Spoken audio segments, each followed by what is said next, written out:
कभी आपने नोटिस किया है कि आपकी जो मोबाइल की फ्लैश लाइट है वो सीधी ही क्यों जाती है? अगर वो मुड़ सकती तो हम दीवार के पीछे भी देख सकते थे।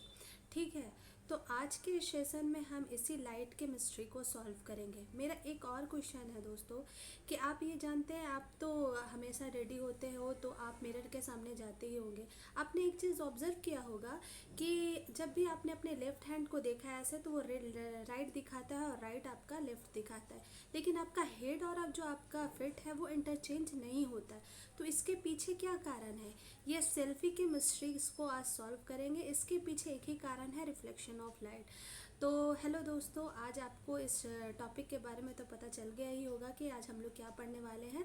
लाइट के चैप्टर को पढ़ने वाले हैं। मैं सूफिया नाज आपके इस चैनल में, आपके प्यारे यूट्यूब चैनल में अड्डा 24/7 फिजिक्स एक्सप्लेन में आपका ढेर ढेर स्वागत करती हूँ। ठीक है, तो आज हम लोग एक मज़ेदार सेशन लेने वाले हैं। इस टॉपिक में हम आपके एग्ज़ाम से रिलेटेड इम्पॉर्टेंट फैक्ट्स को देखेंगे। उससे रिलेटेड जो भी साइंटिफिक रीज़न है जो आप रियल लाइफ में एक्सपीरियंस करते हो उसके बारे में भी बात करेंगे, और आपके लिए जो इम्पॉर्टेंट क्वेश्चंस होने वाले हैं उसको भी सॉल्व करेंगे। आप किसी कॉम्पिटिटिव एग्ज़ाम की तैयारी करें, जैसे आरआरबी, एनटीपीसी, इस तरह की किसी भी एग्ज़ाम की तैयारी कर रहे हो तो उससे रिलेटेड क्वेश्चंस को भी हम इसी सेशन में आज के आज ही सारे सॉल्व करेंगे और सारे फैक्ट्स को एक बार देखेंगे। ठीक है, और रिवीजन में हम सब इसको रिकॉल भी करेंगे। तो देखते हैं आज का सेशन आपके लिए कैसा रहेगा। मैं तो जानती हूँ कि आपके लिए ये सेशन मज़ेदार रहेगा। आप एकदम आराम से बैठ जाओ और इस सेशन के मज़े लो। और जो भी मतलब आपको समझ में ना आए तो आप प्लीज़ कमेंट बॉक्स में, कमेंट सेक्शन ओपन है, आप उसमें अपना कमेंट करो, मैं उसकी आंसर देने की पूरी कोशिश करूँगी। ठीक है, तो आप भी एक्टिव रहो, मैं भी एक्टिव रहती हूँ। ठीक है, तो लाइट जो है the science of vision of radiation.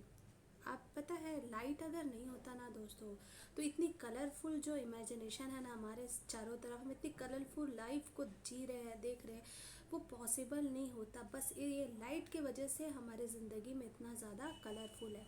ना ही रेनबो होता, ना ही सेल्फी होती, ना ही मोबाइल होता। लाइट नहीं होता ना ही तो आप मुझे देख पाते, नहीं मैं आपसे कनेक्ट कर पाती। ठीक है, आप मुझे देख रहे हो, इतने अच्छे से विजिबल हो रहा है ये सारा चीज़, आप मुझे सुन पा रहे हो, उसके पीछे का फिजिक्स क्या है आप मुझे जो देख पा रहे हो ना, उसका साफ साफ है रिफ्लेक्शन। ये लाइट की वजह से पॉसिबल हुआ है। ठीक है, तो आज इस चैप्टर को स्टार्ट करते हैं और देखते हैं इसका फर्स्ट बुलेट में क्या है। तो लाइट क्या है? देखो दोस्तों, लाइट क्या है? लाइट एक ईएम वेव है। EM is what? EM is electromagnetic wave.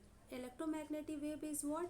देखो, दो तरह के वेव होते हैं, एक होता है लॉन्गिट्यूडनल वेव, एक होता है आपका इलेक्ट्रोमैग्नेटिक वेव। लॉन्गिट्यूडनल वेव जो मैंने पिछले सेशन लिया था साउंड का, मैंने बताया था कि लॉन्गिट्यूडनल वेव हमका जो पार्टिकल का जो वाइब्रेशन होता है, मैं बताती हूँ। पार्टिकल का जो वाइब्रेशन है ना दोस्तों, पार्टिकल का जो वाइब्रेशन है, जैसे कि ये पार्टिकल है, ये वेव का डायरेक्शन है, और पार्टिकल इसी डायरेक्शन में वाइब्रेट करती है, इसी डायरेक्शन में ऐसे ऐसे वाइब्रेट करती है।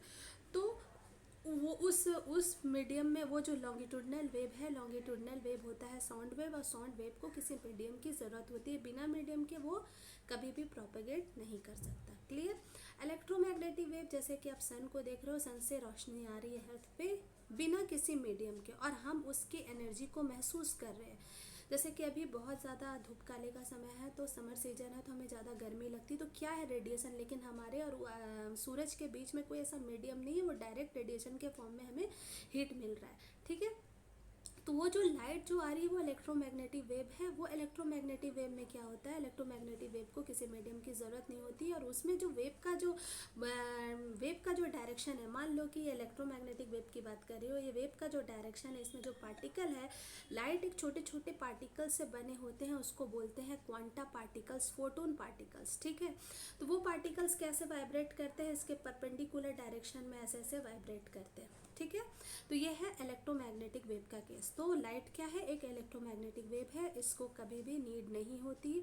किस चीज़ की नीड नहीं होती? मीडियम की नीड नहीं होती, ऐसे भी विदाउट मीडियम ये ट्रैवल करता है। ठीक है, तो light is an M wave that does not need a medium to travel. अच्छा, इसकी स्पीड क्या होती है? Travel at 3 × 10⁸ metre per second in vacuum. Fastest in the universe, ये पूरी यूनिवर्स में इतना ज़्यादा स्पीड किसी भी चीज़ की नहीं होती है जितना ट्रैवल ऑफ लाइट की होती है। इसकी स्पीड कितनी होती है, ये क्वेश्चन पूछा गया है आरआरबी में कि speed of light, what is the speed of the light in vacuum, vacuum में तो ये होता है 3 × 10⁸ मीटर पर सेकेंड। ठीक है। और अब पता है इसका एक इंटरेस्टिंग चीज़ है कि हर एक कैरेक्टरिस्टिक्स का, हर एक प्रॉपर्टी का जो कैरेक्टरिस्टिक्स होता है वो एक ही होता है। ठीक है। लेकिन लाइट के पास इतना बेहतरीन क्वालिटीज़ है ना कि उसके पास क्या है, डुअल नेचर्स होता है। वो पार्टिकल नेचर्स भी फॉलो करता है और वो क्या करता है, वो आपका वेव नेचर को भी फॉलो करता है। तो ये डुअल नेचर्स को रखता है। ठीक है। तो behave as a both wave and particle natures. देखो एक साइंटिस्ट हुआ करते थे डी ब्रॉगली। ठीक है। डी ब्रॉगली ने ये एक्सपेरिमेंट किया और बताया कि लाइट के पास 2 सिमेट्री नेचर्स होते हैं और वो 2 सिमेट्री नेचर्स को फॉलो करता है। कौन से, एक तो पार्टिकल नेचर्स होते हैं और एक होता है वेव नेचर। इसके लिए उन्होंने एक फार्मूला भी दिया था दोस्तों कि यहाँ पे क्या है, देखो ये वाला जो है ना उसका वेवलेंथ, जो लाइट का जो वेवलेंथ है, lambda equal to h cut by p. Lambda क्या है, लेमडा को मैंने बताया था, lambda is equal to wavelength.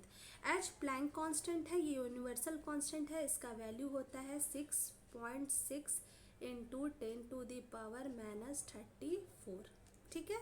ये होता है। और p जो है आपका मोमेंटम है, मोमेंटम को हम क्या लिखते हैं, मोमेंटम को हम लिखते हैं mass into velocity. Clear, mass into velocity लिखते हैं। ठीक है। ये मास और वेलोसिटी पे डिपेंड करता है। अब देखो वेवलेंथ है, वेव के फॉर्म में जा रहा है तो वेवलेंथ से हम उसको डिनोट करेंगे। अगर यहाँ पे जो मोमेंटम है, मास मान लो अगर बहुत छोटा है, अगर पार्टिकल का मास बहुत छोटा, जैसे मैं फोटोन पार्टिकल की बात कर रही हूँ, एक पार्टिकल जिसकी मास बहुत छोटी है, तो अगर छोटी मास है तो उसका वेवलेंथ बहुत बड़ा होगा, तो उसका वेव नेचर दिखाया जाएगा। जैसे कि मान लो कि एक एग्जाम्पल ले लेते हैं एक चींटी का। अब चींटी का मास तो बहुत ज़्यादा, जो हाँ इंसेक्ट का ले लो, कोई भी इंसेक्ट का, तो उसमें क्या है कि इंसेक्ट का जो मास है वो बहुत कम है, तो वो अपना वेव नेचर को शो करेगी। ठीक है।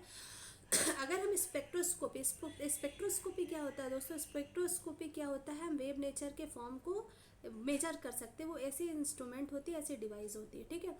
लेकिन उसके कंपैरिजन में अगर हम किसी हाथी को ले आए तो एज़ कम्पेयर टू इंसेक्ट, उसके मास से तो वो कितना 100 गुना ज़्यादा बड़ा होगा, 100 के 1000 गुना ज़्यादा बड़ा होगा। तो उसकी मास ज़्यादा है तो वो पार्टिकल नेचर शो करेगा, वो वेव नेचर नहीं शो करेगा। बस यही एक रिलेशन ये दिखाता है, ये वाली चीज़ को दिखाता है ये रिलेशन कि ये क्या बात कर रहा है। ठीक है। तो lambda equal to h cut p, ये किसने दिया था, ये दिया था डी ब्रॉगली ने। किसने दिया था, डी ब्रॉगली ने। किसने दिया था, डी ब्रॉगली साहब ने दिया था। ब्रॉगली, मैं ठीक से लिख देती हूँ। ठीक है। डी ब्रॉगली साहब ने इसे दिया था। क्या था ये, मैं यहाँ फिर से लिख देती हूँ ताकि आप उसको अच्छे से कनेक्ट कर पाओ। ठीक है। तो यहाँ पे देखो, ये है आपका light, lambda equal to h cut by p. ठीक है। तो ये किसने दिया था, ये वाला आपको दिया था, किसने दिया था, de Broglie. Very good, de Broglie, de Broglie,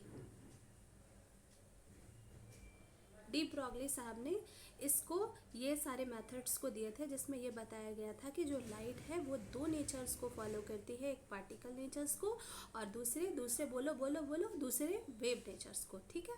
तो ये हो गया। पहला हम लोगों ने क्या सीखा, पहला तो ये कि जो वेव है वो आपका इलेक्ट्रोमैग्नेटिक वेव है।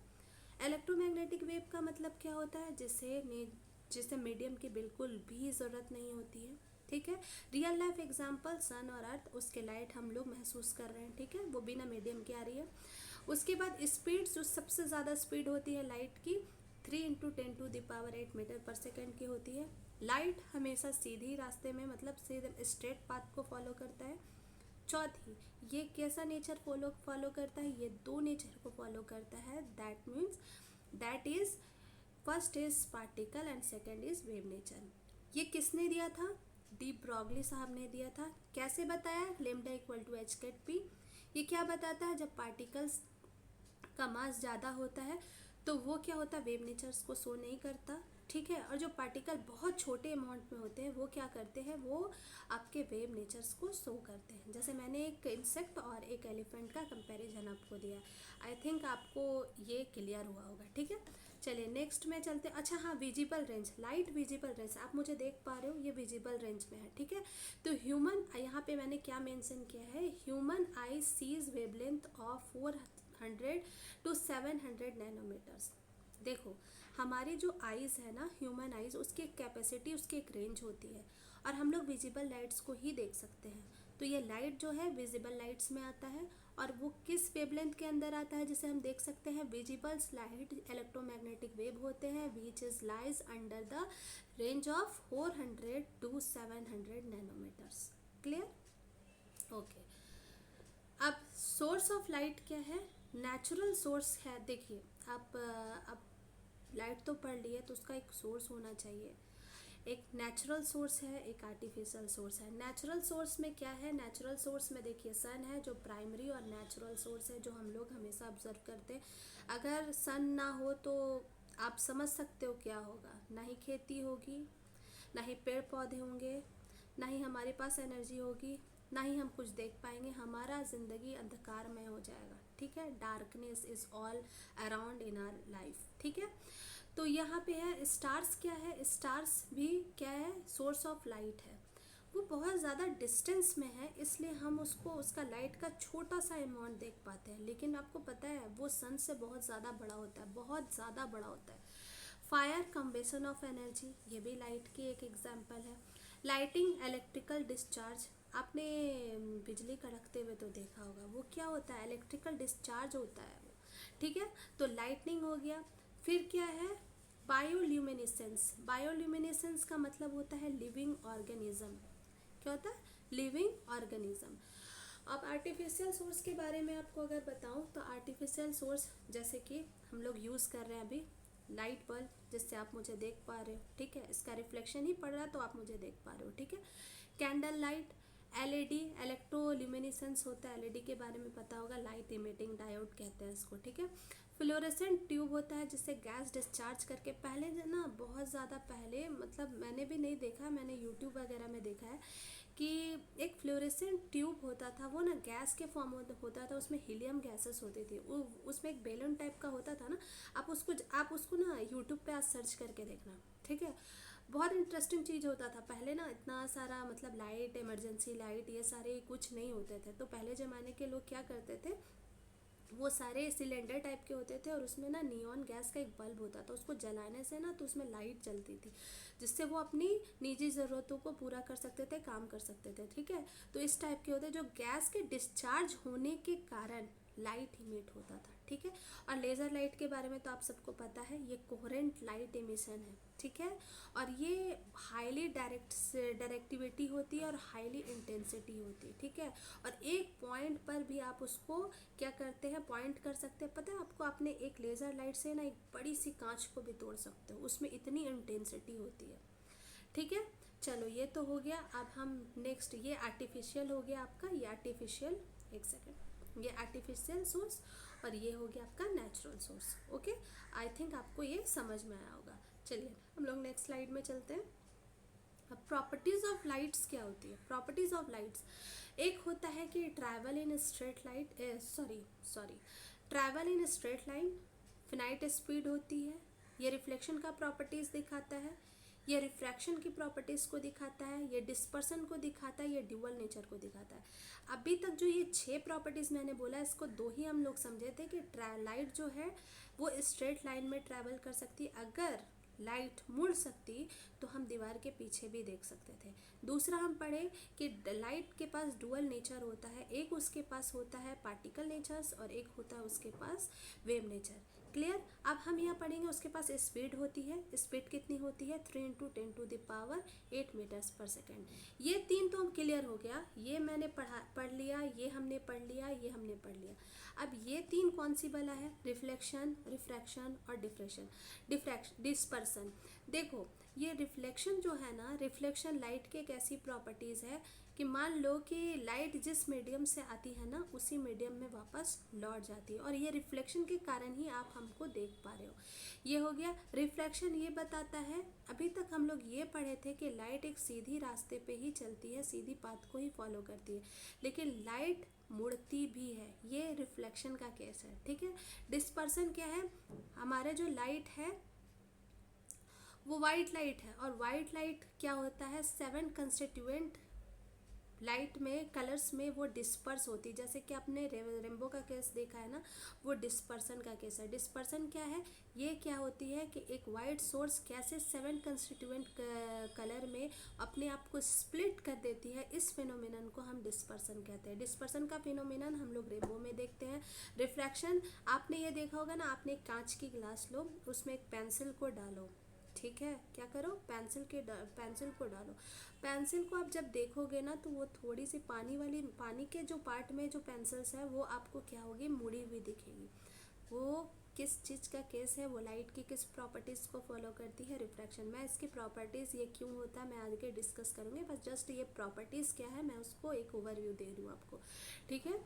और डिस्पर्सन तो आपने देखा होगा कि आपके पास सीडी वगैरह होगा, या फिर आपके पास ना लड़कियां ना पेंडेंट पहनती हैं ये वाइट कलर का, आपने देखा होगा ना, जैसे ही उस पर क्या होता है सनलाइट पड़ती है ना, वो 7 कलर्स में डिस्ट्रीब्यूट हो जाता है, कभी रेड कभी येलो, इस टाइप से दिखाई देता है। आपने इसको मेज़र किया होगा।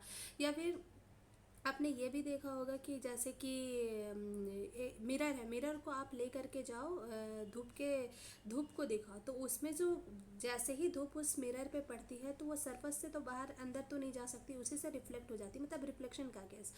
तो वहाँ से जैसे ही रिफ्लेक्ट होती है तो दीवार पे जो उसका रिफ्लेक्शन इमेज बनता है तो वो 7 कंस्टिट्यूएंट पार्टिकल्स में, 7 कंस्टिट्यूएंट कलर्स में दिखता है, जैसे कि रेड हो गया, येलो हो गया, तो ये डिस्पर्सन का केस हो गया, ठीक है। तो ये क्या है, ये लाइट की प्रॉपर्टीज़ है। आपको ये क्लियर हुआ होगा। अब नेक्स्ट स्लाइड में देखते हैं क्या है। देखिए रिफ्लेक्शन ऑफ लाइट क्या है, लाइट की प्रॉपर्टीज़ यहाँ मैंने बताने की कोशिश की आपको कि लाइट की प्रॉपर्टीज़ क्या है। Reflection of light, reflection of light में ये बताया गया है कि ये एक प्लेन सरफेस है, ठीक है, एक नॉर्मल प्लेन सरफेस है। ये एक ही प्लेन सरफेस में ये वाला पार्ट जो है ना, इसको हम बोलते हैं नॉर्मल। क्या बोलते हैं, नॉर्मल, ठीक है। और ये जो प्लेन सरफेस है ये मिरर है, ये मिरर सरफेस है, ये मिरर है, ये आपका मिरर है, ठीक है। यहाँ पे जो लाइट आकर के मिरर पर इंसिडेंट हो रही, इंसिडेंट मतलब पड़ना, जहाँ आकर के वो गिरी, उसको एंगल ऑफ इंसिडेंट कहते हैं, एंगल ऑफ इंसिडेंट, ठीक है। और इसी पॉइंट से देखिए यहाँ एक पॉइंट है, यहाँ पे एंगल ऑफ इंसिडेंट, और यहीं से वो लाइट ऐसे बाहर जा रही है, ठीक है। और ये जो बाहर जाने वाली लाइट है इसको एंगल ऑफ रिफ्लेक्शन से दिखाते हैं, आर से शो करते हैं, ठीक है। और कुछ लाइट जो रिफ्लेक्ट होके कुछ लाइट ट्रांसमिट भी हो जाती है, इसको बोलते हैं ट्रांसमिट, रिफ्रैक्शन। क्या बोलते हैं, रिफ्रैक्शन। इस एंगल को क्या बोलते हैं, रिफ्रैक्शन। क्या बोलते हैं, रिफ्रैक्शन।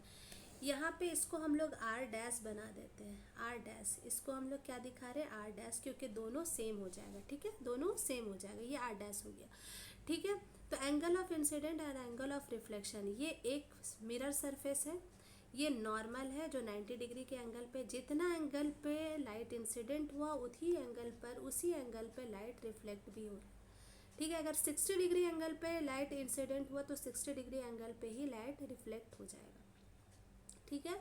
तो यहीं पे लिखा हुआ है, ये यहाँ पे लिखा हुआ देखिए कि light incident ray, reflected ray and normal और lies at the same plane. देखो ये प्लेन है, इंसिडेंट रे, रिफ्लेक्टेड रे, इंसिडेंट रे, देखो ये रिफ्लेक्टेड रे और ये नॉर्मल, दोनों एक ही प्लेन पे लाइज करते हैं, ठीक है। ये हो गया। अब मैंने बताया कि एंगल ऑफ इंसिडेंट मतलब angle of i equal to angle of reflection, जितने एंगल से ये इंसिडेंट कर रहा उसी एंगल से ये रिफ्लेक्ट भी करता है, ठीक है। उसके बाद फिर क्या है, उसके बाद आपका जो ये टाइप्स है, यहाँ पे देखिए टाइप्स क्या है, रेगुलर, यहाँ दो टाइप्स के होते हैं। रिफ्लेक्शन दो तरीके से हो सकता है, एक होता है रेगुलर टाइप्स, एक होता है डिफ्यूज टाइप्स। देखिए जब प्लेन मिरर है ना, स्मूथ मिरर है, तो उसमें जो रिफ्लेक्शन होता है वो रेगुलर रिफ्लेक्शन होता है, और जो सरफेस आपके रफ सरफेस है उसमें से जब रिफ्लेक्शन होता है तो उसको हम डिफ्यूज कहते हैं।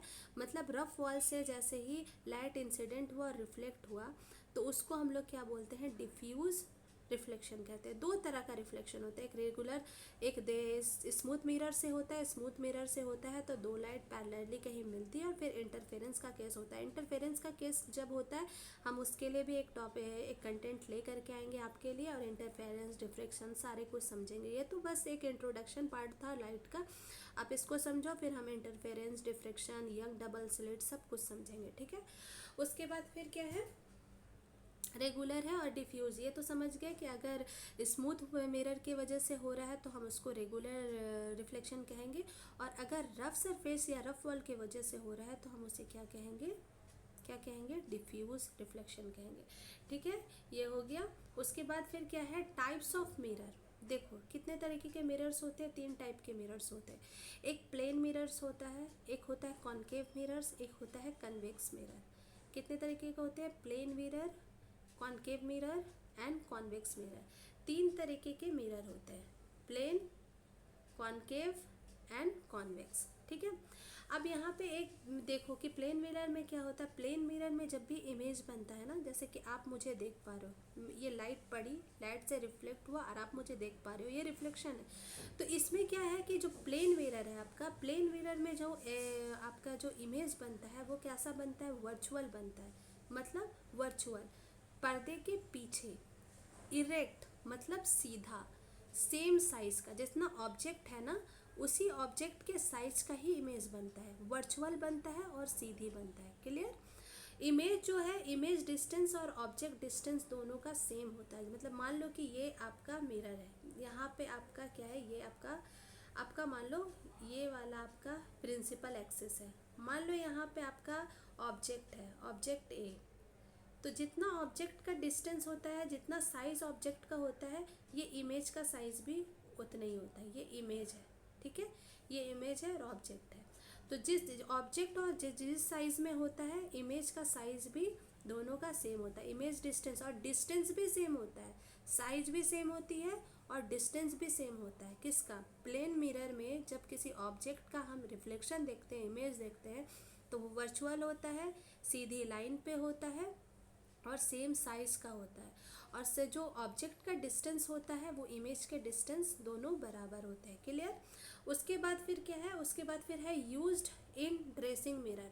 आपने मिरर का यूज़ किया ना, आप रेडी होते हो, आपके रूम में जो मिरर है वो यूज्ड इन ड्रेसिंग मिरर, यही आपका क्या है, प्लेन मिरर है। जब आप देखते हो ना आप मिरर, प्लेन मिरर में, तो आपके डिस्टेंस और इमेज का जो डिस्टेंस है वो दोनों मिरर से, मिरर के रेफरेंस में दोनों का डिस्टेंस सेम होता है, सेम साइज़ का दिखता है। ऐसा तो नहीं कि आप देख रहे हो तो आपका इमेज कुछ बड़ा दिख रहा है या फिर आप छोटे हो गए, ऐसा तो नहीं होता है। सेम साइज़ का दिखता है, सेम डिस्टेंस पे दिखता है। ये आपका रियल लाइफ एग्जांपल है, आप इसको करके भी देख सकते हो, ठीक है। उसके बाद आता है नेक्स्ट आपका है कॉन्केव मिरर। कॉन्केव मिरर में क्या होता है, देखो कॉन्केव मिरर में ना कन्वर्जिंग मिरर है, ठीक है। कन्वर्जिंग का मतलब होता है कि लाइट, मान लो कन्वर्जिंग मिरर का मतलब क्या होता है कि लाइट, ये एक पॉइंट है, लाइट एक पॉइंट पर आ करके मीट कर रही है। लाइट क्या होता है, एक पॉइंट पर आकर के मीट कर रही है, उसको बोलते हैं कन्वर्जिंग मिरर। और रिफ्लेक्ट इनवर्ड, ये रिफ्लेक्ट करती इनवर्ट साइड में, एक पॉइंट के तरफ इनवर्ट साइड में, इस तरह से क्या करती है, इनवर्ट साइड में रिफ्लेक्ट करती है। कैन फॉर्म रियल, ये रियल इमेज बनाती है, रियल और वर्चुअल इमेज बनाती है। ये रियल भी बना सकती है, वर्चुअल भी इमेज बना सकती है। कॉन्केव मिरर रियल इमेज भी बनाती है, वर्चुअल इमेज भी बनाती है, दोनों प्रॉपर्टीज़ है इसके पास इमेज बनाने की, क्या रियल भी बना सकती है और वर्चुअल भी बना सकती है। दूसरा, इसका इस्तेमाल कहाँ पे करते हैं, इसका यूजेस कहाँ है, इसका एप्लीकेशन क्या है। देखो पढ़ रहे हैं तो साइंस का कुछ ना कुछ एप्लीकेशन होगा, और वो एप्लीकेशन आप हमेशा यूज़ करते हो अपने घर पे। क्या है, यूज्ड इन टॉर्चेज, टॉर्चेज में इसका यूज़ किया जाता है। जो मिरर होता है ना जहाँ से लाइट रिफ्लेक्ट करता है, वहाँ पे आप इसका यूज़ करते हो, यूज्ड इन टॉर्चेज। सेविंग बनाने के लिए, सेविंग करने के लिए जाते हो तो जो मिरर का यूज़ किया जाता है सेविंग मिरर्स में करते हो। हेडलाइट, गाड़ी की हेडलाइट जो होती है वो कॉन्केव मिरर की बनी होती है। क्या क्या चीज़ होता है कॉन्केव मिरर में ये कन्वर्जिंग होती है, रिफ्लेक्ट होती है टू इन्वर्ट द पॉइंट्स, और वो एक पॉइंट पर आकर के मिलती है, कन्वर्जिंग मिरर है। ठीक है, इसको क्या करते हैं कन्फर्म, ये रियल इमेज भी बना सकती है और वर्चुअल इमेज भी बना सकती है। ठीक है, प्लेन मिरर क्या था, सिर्फ और सिर्फ रियल इमेज, सॉरी सिर्फ और सिर्फ क्या है, वो वर्चुअल इमेज बनाता है, रियल इमेज नहीं बनाता। ठीक है, उसके बाद फिर क्या है, यूज इन टॉर्चेस, इसका इस्तेमाल कहाँ करते हैं हम, टॉर्च में करते हैं, सेविंग मिरर में करते हैं, और गाड़ी की हेडलाइट्स में करते हैं। Clear, okay. उसके बाद फिर क्या है, कॉन्वेक्स मिरर है। कॉन्वेक्स मिरर क्या होता है, डाइवर्जिंग मिरर होता है। अब यहाँ पे क्या है कि एक पॉइंट पर लाइट, ये जो आपका कन्वर्जिंग मिरर था, इस पे एक पॉइंट पर लाइट क्या हो रही थी, ऐसे आकर के मिल रही थी, लेकिन यहाँ पे क्या है, लाइट ऑडवर्ड जाती है, वो डाइवर्ज हो जाती है, अपने पॉइंट से दूर भाग जाती है। ठीक है, तो ये डाइवर्जिंग मिरर है, ये रिफ्लेक्ट आउटसाइड होता है। किधर होता है, ये रिफ्लेक्ट आउटसाइड होता है, ऑलवेज वर्चुअल होता है, इरेक्ट होता है, और डिमिन्स्ड इमेज होता है। मतलब इससे जो इस मिरर से जो इमेज बनती है वो वर्चुअल बनती है, पर्दे के पीछे हमेशा सीधी होती है, और हमेशा इमेज बहुत ज़्यादा छोटी होती है, पॉइंट साइज़ की होती है। ठीक है, इमेज हमेशा छोटी होती है, कॉन्वेक्स मिरर में हमेशा वर्चुअल होता है और सीधी होती है। इसका यूज़ कहाँ किया जाता है, अपने गाड़ी, आपकी जो व्हीकल है, मान लो कार वगैरह है, उसकी जो आपकी रियर व्यू है, जो बाहर के तरफ से शीशा लगा हुआ है, मिरर लगा हुआ है, वो मिरर किसका बना होता है, कॉन्वेक्स मिरर का होता है। क्यों, क्योंकि वो डाइवर्जिंग मिरर होती है ना, तो बाहर के जो एरियाज को बहुत बड़ा करके दिखाती है। क्यों बड़ा करके, जो क्योंकि लाइट वहाँ से आउटवर्ड रिफ्लेक्ट हो रहा है, तो वहाँ जो बाहर दूर, मतलब किसी डिस्टेंस एरिया में कितनी गाड़ियाँ हैं, आपकी गाड़ी से कितने दूर है, आप उसको मेजर कर सकते हो, और इसी का मेथड को यूज़ करके आप ड्राइव करते हो। ठीक है, नहीं तो अगर ये नहीं होता तो मान लो कितना घातक होता, कोई भी आता और कहीं से भी ठोक कर चला जाता। ठीक है, तो साइंस के ये ब्यूटीफुल फैक्ट्स हैं जो आपके लाइफ को ईजी बनाते हैं, और ऐसा नहीं कि आप उस चीज़ को फील नहीं कर सकते, आप उस चीज़ को देख रहे हो। तो यही है ब्यूटी ऑफ साइंस। ठीक है, आई थिंक आपको समझ में आ गया होगा ये कि 3 तरह के मिरर होती है, एक प्लेन मिरर होता है, एक कॉन्केव मिरर होता है, और एक क्या होता है, एक कॉन्वेक्स मिरर होता है। तो वर्चुअल और इरेक्ट इमेज और सेम साइज़ का कौन बनाते हैं, प्लेन मिरर बनाते हैं, कॉन्केव मिरर रियल इमेज भी बनाते हैं, और बोलो रियल भी बनाते हैं, वर्चुअल भी बनाते हैं। लेकिन कॉन्वेक्स मिरर हमेशा हमेशा वर्चुअल और इरेक्ट बनाती है, और जो इमेज की साइज़ होती है वो हमेशा छोटी होती है, बहुत छोटी। एक चीज़ और मैं बताऊंगी, कॉन्केव मिरर में इसमें इमेज छोटी भी हो सकती है, सेम साइज़ की भी हो सकती है, बड़ी भी हो सकती है। इसमें जो ये केस जो है, इसमें जो इमेज का साइज़ है, इमेज की साइज़ मैं यहाँ पे आपको पॉइंट वाइज नोट कर रही है, पॉइंट साइज़ भी हो सकती है, बड़ी भी हो सकती है, और छोटी भी हो सकती है। किस में, कॉन्केव मिरर, क्योंकि एक कन्वर्जिंग मिरर है, और कॉन्वेक्स में हमेशा ऑलवेज वर्चुअल होगी। ठीक है, अच्छा आपके एग्ज़ाम में ना इससे रिलेटेड क्वेश्चन पूछा जाता है कि बताओ कॉन्वेक्स मिरर का यूज़ कहाँ होता है, कॉन्केव मिरर्स का यूज़ कहाँ होता है, और अच्छा प्लेन मिरर का यूज़ कैसे होता है, ये इसकी प्रॉपर्टीज़ क्या है, इसकी इमेज की प्रॉपर्टीज़ क्या होती है, कैसे बनती है, ये सारा क्वेश्चन आपसे पूछा जाता है। ठीक है, तो आप इसका ध्यान रखेंगे। आई थिंक आपको ये पॉइंट पूरा क्लियर हुआ होगा। अब नेक्स्ट स्लाइड में हम लोग बढ़ते हैं।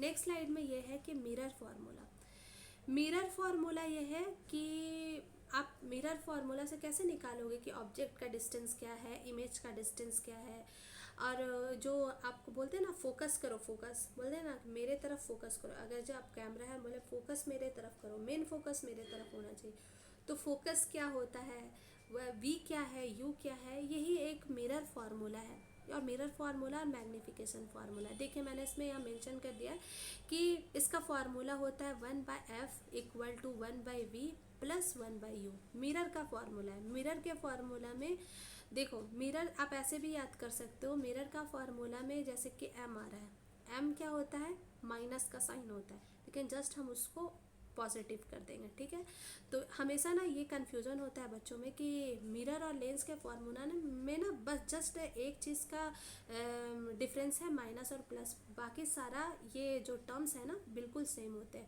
तो आप जैसे कि 1/f है इक्वल टू 1/v है प्लस 1/u है, तो 1/f जो है, तो 1/f इक्वल टू ये फोकल लेंथ हो गया, focal length of the mirror, v जो तो आपका है, वी आपका इमेजेस को बताता है, इमेज डिस्टेंस ऑफ पोल। जैसे कि यहाँ पे ये है, यहाँ पे एक पोल है, ये पोल है, पोल से इस डिस्टेंस पे क्या होता है, फोकस होता है।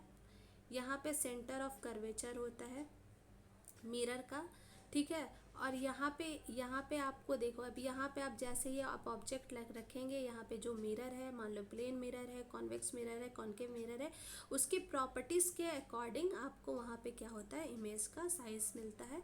तो ये उसको हम निकालने के लिए कि फोकल लेंथ क्या है, पोल से कितनी दूर पर है फोकल लेंथ, इसको क्या बोलते हैं, ये आपका क्या है, प्रिंसिपल एक्सिस है। इसको क्या बोलते हैं, ये बोलते हैं प्रिंसिपल एक्सिस।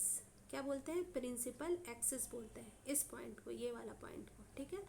तो प्रिंसिपल एक्सिस के एक पॉइंट पे क्या होता है, फोकल लेंथ होता है। और लाइट कभी भी जहाँ से पैरेलल लाइट आ रही है, ये पैरेलल एक्सिस को टकरा करके फोकल से ही पार होती है, ठीक है। क्या होती है, फोकल से ही पार होती है। देखिए ये लाइट है, सॉरी, ये देखिए ये लाइट है, ये एक लाइन है प्रिंसिपल एक्सिस, ये पोल है, ठीक है।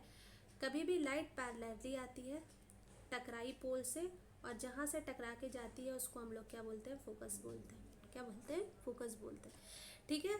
तो ये है 1/f equal to 1/v plus 1/u। यहाँ पे देखिए फोकल का क्या होता है, फोकल है focal length of the mirror, v जो है आपका इमेज डिस्टेंस फ्रॉम द पोल, ये पोल से इमेज का डिस्टेंस क्या है, ऑब्जेक्ट का डिस्टेंस क्या है, u क्या है, ऑब्जेक्ट डिस्टेंस फ्रॉम पोल, ठीक है। देखिए आपने साइन कन्वेंशन तो पढ़ा होगा एक्सिस का। मान लीजिए कि मैं आपको बताती हूँ कैसे आप इसका नोमेनक्लेचर कैसे करोगे, इसका नोमेनक्लेचर आप कैसे करोगे, कैसे पता करोगे कि वो ऑब्जेक्ट का डिस्टेंस हमको पॉजिटिव लेना है, नेगेटिव लेना है, कैसे समझोगे। चलो इसको हम लोग एक ओवर थ्रू करते हैं। जैसे कि देखो ये एक्स एक्सिस है और ये वाई एक्सिस है, ठीक है। ये एक्स एक्सिस है, ये वाई एक्सिस है।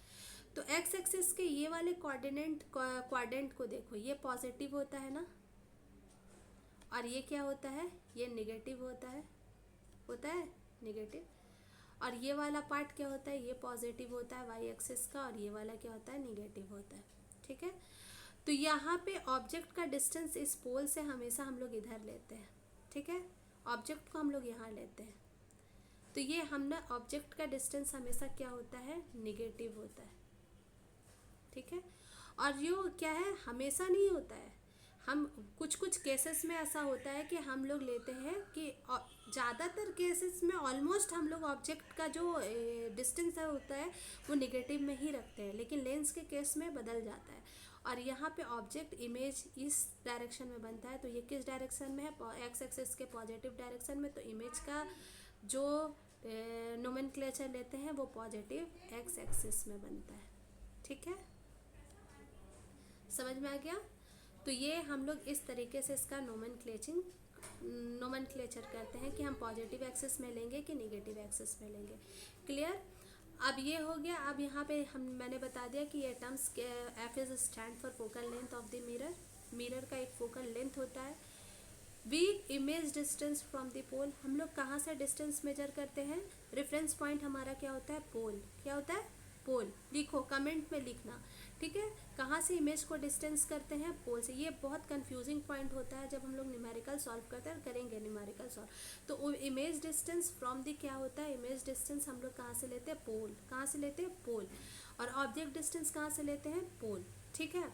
मैग्निफिकेशन क्या होता है कि आप अपने इमेज के हाइट को मेज़र करते हैं विथ रिस्पेक्ट टू ऑब्जेक्ट, कि ऑब्जेक्ट के हाइट से आपका इमेज का हाइट कितना ज़्यादा बड़ा है, कितना कम है, कितना छोटा है, पॉइंट साइज है, उसी को हम लोग मैग्निफिकेशन कहते हैं। मैग्नीफाइंग ग्लास देखा है ना, कि छोटे छोटे ऑब्जेक्ट को हम बड़े बड़े देखने के लिए उसका इस्तेमाल करते हैं।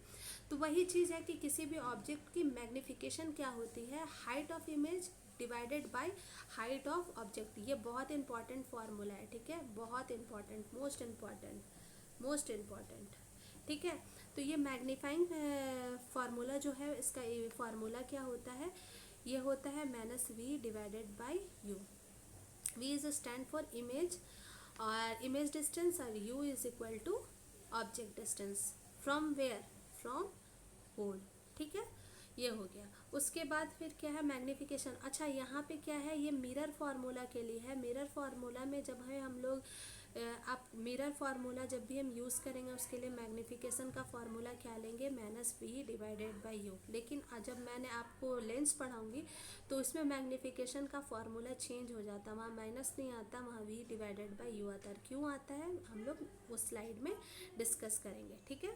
उसके बाद फिर हम लोग कहाँ चलते हैं, अब आ गया एक और टॉपिक जो लाइट के सबसे बेहतरीन, मतलब बोलते हैं ना कि अभी तक में हम लोग पढ़ करके आ रहे हैं कि लाइट सीधी रास्ते पे, सीधी लाइन पे फॉलो करती है, वो मुड़ती नहीं है। लेकिन यहाँ पे कुछ अलग ही चीज़ दिखाया जाएगा। रिफ्लेक्शन ऑफ लाइट का मतलब होता है बेंडिंग ऑफ लाइट, बेंड हो जाता है, नॉर्मल के या तो अवे चला जाता है या नॉर्मल के टूवर्ड्स चला जाता है।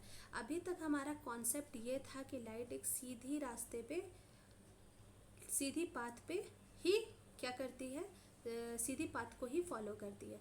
तो बेंडिंग ऑफ लाइट क्या है, when light is passes from one medium to another medium. ये मीडियम, इसको इंटरसेक्शन पॉइंट बोलते हैं, जहाँ दो मीडियम को हम लोग अलग करते हैं। ये वाला पॉइंट को देखो, ये इंटरसेप्शन पॉइंट है, ठीक है, जहाँ दो मीडियम अलग अलग होती है।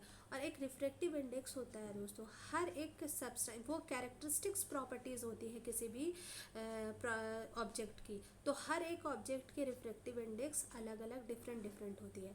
तो इसमें क्या करना है कि बेंडिंग ऑफ लाइट क्या होती है, bending of light when it pass from one medium to another medium, जब एक मीडियम से दूसरे मीडियम में पास करती है लाइट, तो वो क्या होती है, due to change in speed, उसकी स्पीड चेंज हो जाती है। क्यों, रिफ्रैक्टिव इंडेक्स के वजह से। और इसका फार्मूला क्या होता है, देखो इसका फार्मूला होता है, मैं दिखाती हूँ। रिफ्रैक्टिव इंडेक्स को हम लोग म्यू से दिखाते हैं, mu equal to c divided by v. C is what, c is equal to speed of light, speed of light, speed of light equal to क्या, 3 × 10⁸ पर सेकेंड। और v उस स्पीड, मीडियम की स्पीड जहाँ से लाइट क्या हो रहा है, जैसे ही पास हो रही है एक मीडियम से दूसरे मीडियम की तरफ, तो क्या हो रहा है कि वो उसकी क्या होती है, स्पीड चेंज हो जाती है। क्यों, क्योंकि हर एक मीडियम का अपना अपना रिफ्रैक्टिव इंडेक्स होता है। और रिफ्रैक्टिव इंडेक्स और v का एक इंटरेस्टिंग रिलेशन है, वो हमेशा 1/v होता है। जिसका रिफ्रैक्टिव इंडेक्स सबसे ज़्यादा होगा उसको हम डेंसर मीडियम बोलेंगे, और जिसका रिफ्रैक्टिव इंडेक्स कम होगा उसको हम क्या बोलेंगे, रेयरर मीडियम बोलेंगे। तो डेंसर और रेयरर का कंडीशन हम लोग आप पढ़ेंगे कि डेंसर मीडियम क्या होता है, रेयरर मीडियम क्या होता है। डेंसर का मतलब क्या होता है, डेंसर का मतलब होता है जिसकी रिफ्रैक्टिव इंडेक्स ज़्यादा होती है, और रेयरर का मतलब होता है, रेयरर का मतलब जिसकी रिफ्रैक्टिव इंडेक्स कम होती है। क्लियर। तो यहाँ पे जैसे कि रिफ्रैक्टिव इंडेक्स है, मान लो यहाँ एयर है, एयर का रिफ्रैक्टिव इंडेक्स हमेशा 1 होता है। और जो आपकी वाटर है, ग्लास है, उसकी रिफ्रैक्टिव इंडेक्स 1.33 होती है ग्लास का, ठीक है। तो हर रिफ्रैक्टिव इंडेक्स, जैसे कि लाइट अब एयर से, अगर आप पानी में जा रहे हो या ग्लासेस के मीडियम पे जा रहे हो, लाइट ट्रैवल कर रही है, तो रिफ्रैक्टिव इंडेक्स की वजह से उस लाइट की स्पीड चेंज हो जाती है। कौन सी प्रॉपर्टीज चेंज नहीं होती है लाइट की जब एक मीडियम से दूसरे मीडियम में जानते, बहुत इंपॉर्टेंट क्वेश्चन है, ये यूपीएससी में भी पूछा गया था। वो लाइट की प्रॉपर्टीज क्या होती है, फ्रीक्वेंसी, फ्रीक्वेंसी को हम लोग किससे दिखाते हैं, न्यू से दिखाते हैं। किससे दिखाते हैं, न्यू, न्यू ये जस्ट फ्रीक्वेंसी है। क्या है, फ्रीक्वेंसी, क्या है, फ्रीक्वेंसी, क्या चीज़ से दिखाते हैं, फ्रीक्वेंसी से। मैं यहाँ लिख भी देती हूँ, न्यू इक्वल टू फ्रीक्वेंसी,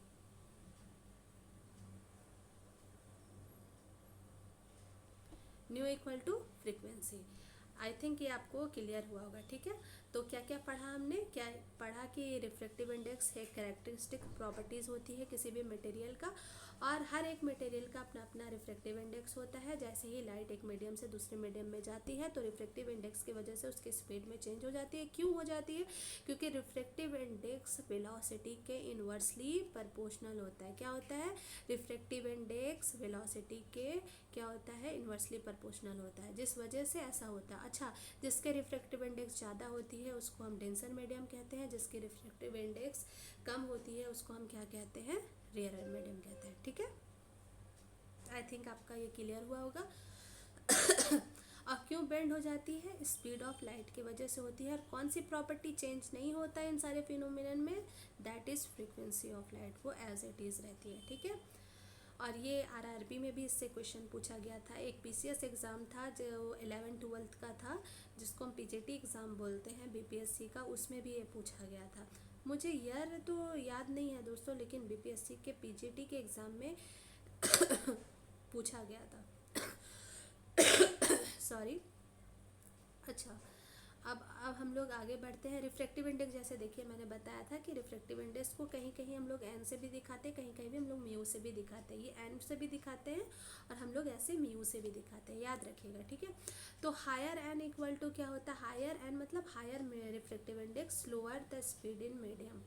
मैंने बताया क्या, क्योंकि यहाँ पे देखिए कि म्यू इक्वल टू क्या होता है, mu equal to c divided by v होता है।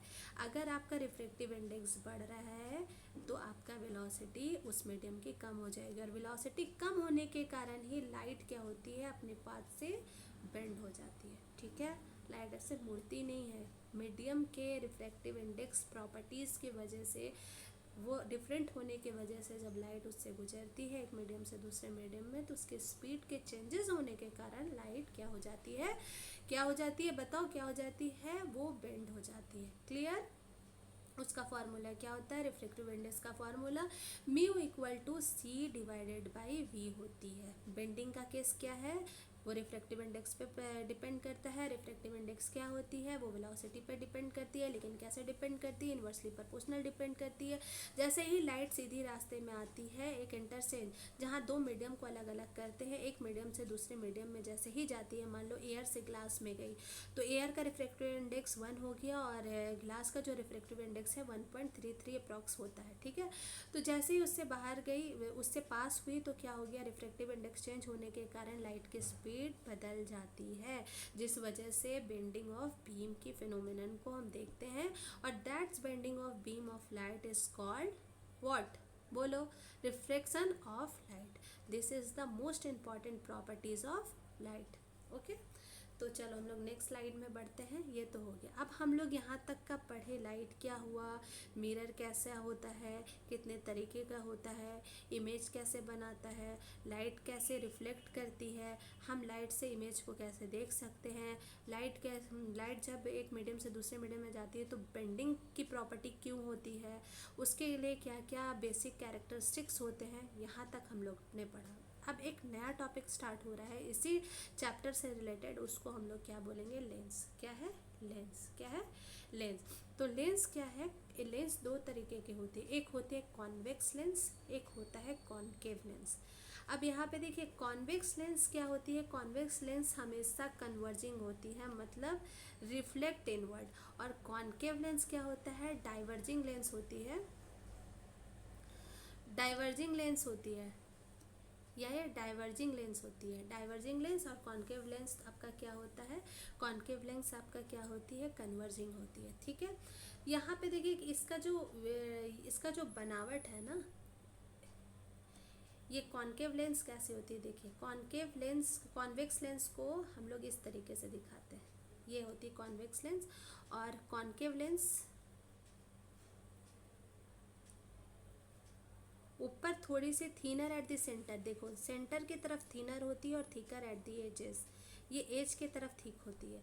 और यहाँ पे थिकर एट द सेंटर, ये सेंटर की तरफ, ये पॉइंट है ऑफ सेंटर है, इसको ऑप्टिक एक्सिस बोलते हैं। क्या बोलते हैं इसको, ऑप्टिक एक्सिस। इसको क्या बोलते हैं, ऑप्टिक एक्सिस। क्या बोलते हैं, ऑप्टिक एक्सिस बोलते हैं। तो ये सेंटर की तरफ क्या होती है, मोटी होती है, और एजेस में देखो ये जा कर के पतली हो गई, ये एजेस हो गया किनारा, ठीक है। तो ये किनारे की तरफ जा कर के क्या होती है, पतली हो जाती है। क्लियर, समझ में आया। तो कन्वर्जेस पैरेलल रे टू फोकल पॉइंट, ये क्या होता है, यहाँ से एक लाइट आती है, ऐसे करके दिखाते हैं, यहाँ से लाइट आई, ये प्रिंसिपल एक्सिस हो गया, लाइट यहाँ पे आई, ऐसे टकराई, प्रिंसिपल फोकस से टकराई, ऐसे आई, एक लाइट ऐसे फोकस से टकराई, दूसरी लाइट क्या हो गया, फोकस से टकराई। जहाँ पे दो लाइट आकर के मिलते हैं, जहाँ पे दो लाइट आकर के कन्वर्ट्स करते हैं, मीट करते हैं, वहीं पे इमेज बनता है। ये आपको थोड़ा समझ में नहीं आया होगा, मैं इसको थोड़ा सा मेसी हो गया है ना, मैं बताती हूँ कैसे। देखिए यहाँ पे आपका लेंस है ये, ठीक है, ये ऑप्टिक सेंटर है, मान लीजिए ये आपका प्रिंसिपल एक्सिस है, यहाँ से लाइट ऐसे आई, ऐसे कन्वर्ज की, ठीक है। उसके बाद फिर एक लाइट आती है, पैरेलल, और वो क्या होती है ऐसे पैरेलल है, और फिर वहाँ पे क्या होती है एक लाइट आई और यहाँ पे ऐसे मिली।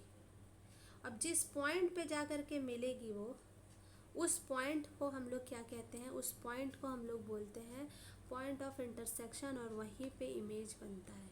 ठीक है, वहीं पे इमेज बनता है। इमेज फॉर्मेशन के लिए नेक्स्ट वीडियो हम लेकर के आएंगे कि वो फोकल लेंथ क्या होता है, कहाँ पे हम ऑब्जेक्ट को रखते हैं, इमेज कैसा बनता है, वो हम नेक्स्ट क्लास में रखेंगे। ठीक है, ये जस्ट लाइट का एक ओवरव्यू था।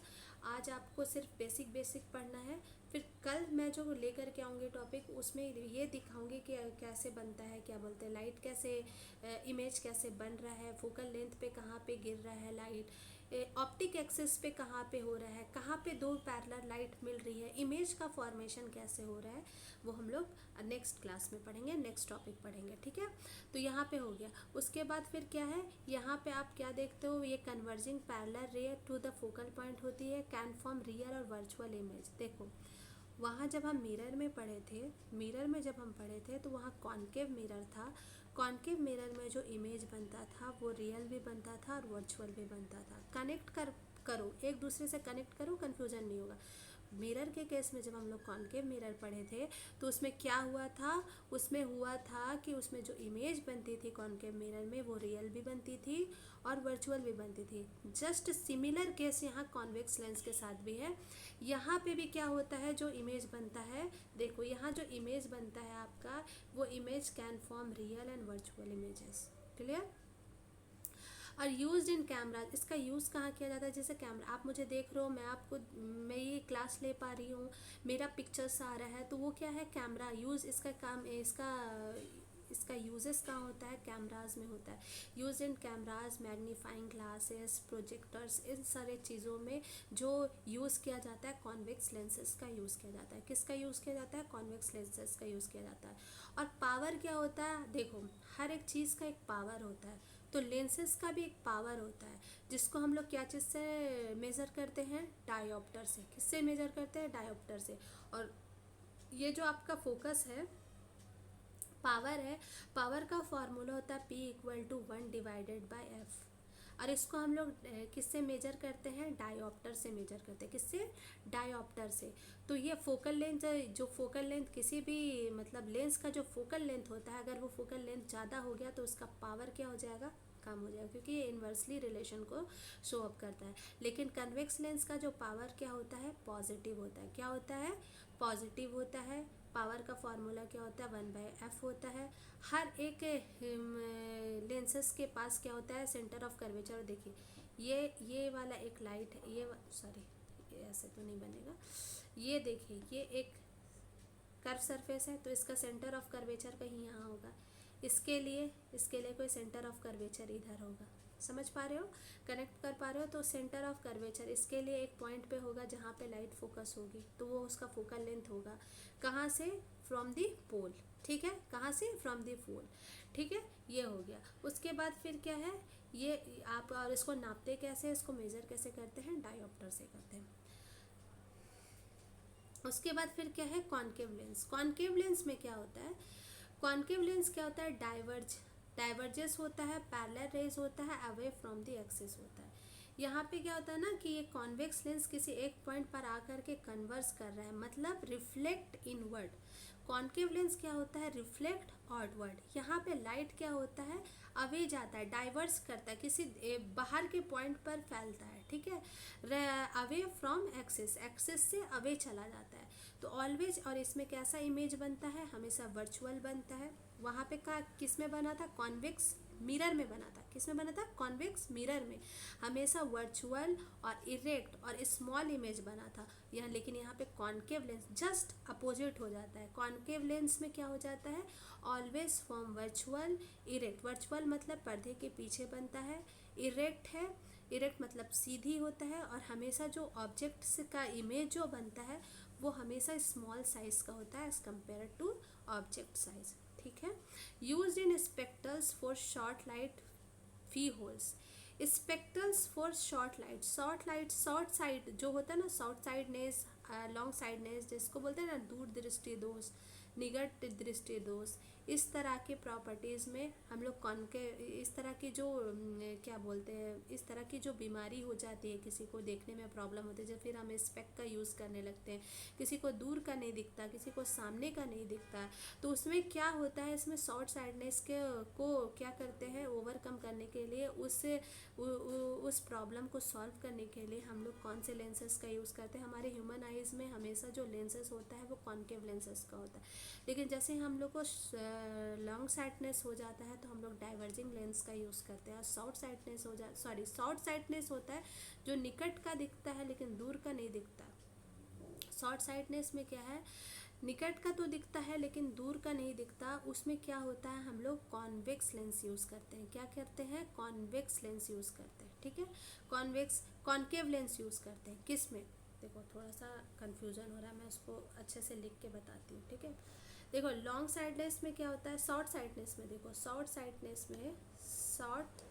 साइटनेस में क्या होता है, हमको क्या होता है, सामने का नहीं दिखता पर दूर का दिखता है, और उसमें हम लोग जो लेंस का इस्तेमाल करते हैं वो कौन का सा लेंस का इस्तेमाल करते हैं, यूज़ करते हैं, कॉनकेव।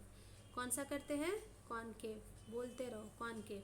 लेकिन लॉन्ग साइडनेस में क्या होता है, लॉन्ग साइडनेस में हम लोग किसका इस्तेमाल करते हैं, लॉन्ग साइडनेस में हम लोग कॉन्वेक्स